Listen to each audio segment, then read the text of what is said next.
su ehtiyatımızı çıxartmaq üçün tərazimizdir. Bu tərazinin ölçmə qabıdır burada.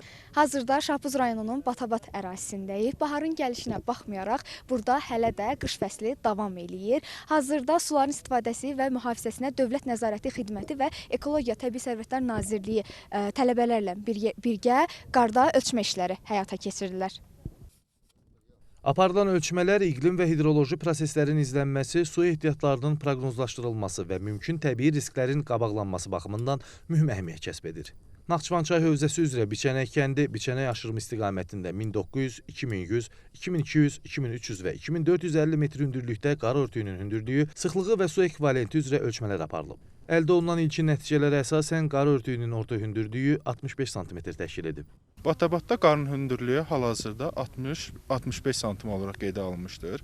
Qar ölçmə işlərinin aparılmasında əsas məqsəd qar su ehtiyatlarının qiymətləndirilməsidir. Toplanmış məlumatlar əsasında qar ehtiyatlarının ümumi həcmi müəyyənləşdirilərək su balansının hesablanması üçün istifadə olunacaq.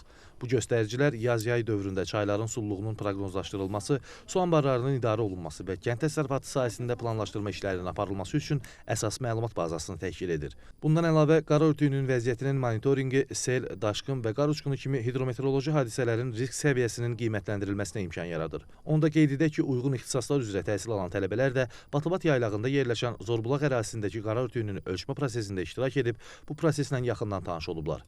Hidrometeorologiya İdarəsindən qar ölçmə işləri üçün gəlmişik. Hal-hazırda Batabat ərazisindəyik. Bu bizim praktika dövrümüz üçün çox yaxşı bir oldu. Mən və tələbə yoldaşlarıma qarın ölçülməsi üsulunu göstərdilər. Yəni biz bunu öyrəndik bu gün. Çox yaxşı idi həqiqətən də. Bu istiqamətdə əldə edilən nəticələr aidiyyatı qurumlara təqdim ediləcək və müvafiq qabaqlayıcı tədbirlərin görülməsi üçün istifadə olunacaq. Pərvin Səfərzadə, Atabey Səyyad, İlqar Məmmədov, NTV Xəbər.